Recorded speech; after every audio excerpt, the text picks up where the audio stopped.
Good morning everyone! So, as promised, sasabihin ko na yung ginawa ko noon para unti-unting makawala sa utang. And disclaimer lamang, ito ay naging effective para sa akin and baka sakaling makatulong rin sa iyo, kaya isi-share ko sa pamamagitan ng video na ito.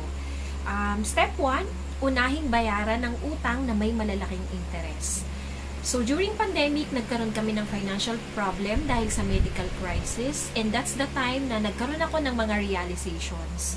And habang nasa process ako ng pagluluksa, or should I say, pag-move on, dahil nung nawala nga si mother noon, umattend ako ng workshop. And doon ko natutunan ang pagiging good payer. And kung ikaw naniniwala ka para mabayaran ang utang mo is mangutang ulit, mali pala yun. So, sa case ko, ang ginawa ko, inuna kong bayaran ng mga credit cards kasi ayokong mag-accumulate pa ito ng mga interest. And syempre, ayaw din naman natin na masira ang records natin.